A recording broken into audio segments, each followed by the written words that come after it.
It seems like we're getting closer to the 2-year anniversary of Xenoblade Chronicles 2, which was released on December 1st of 2017. We're actually a couple of months away from the anniversary of Xenoblade Chronicles 2, and basically it's been reported as of recently that the game has reached over 1.7 million worldwide in terms of sales, and that's something that's huge considering the fact that as an action RPG game, Xenoblade Chronicles 2 is considered to be probably the top game along the likes of Octopath Traveler, which is, more of a turn-based RPG type of game.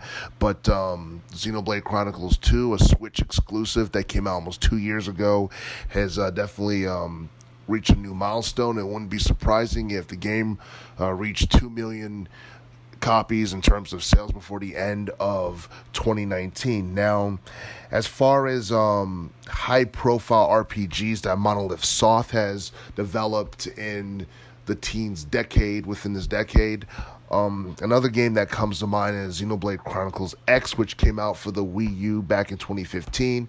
I don't think the game didn't sell quite as much as Xenoblade Chronicles 2 has as of recently, but, it was definitely a high-profile game. You also had a couple of, Project Zone games that came out. You had Project Zone X 1 and 2 that came out as well, but they weren't, on the same levels as popularity as, the Xenoblade Chronicles series.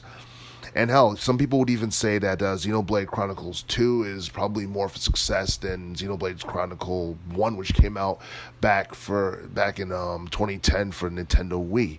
So that's definitely something that's something that's a lot of people are really impressed to see, and even in some ways, shocked that Xenoblade Chronicles 2, sold as much as it did. But at the same time, it's not too surprising because as far as action RPGs are concerned, there aren't too many action RPGs on Nintendo Switch that are really of high profile as of right now. So in some sense, it's not really too surprising that this game is as popular as it is on Nintendo Switch.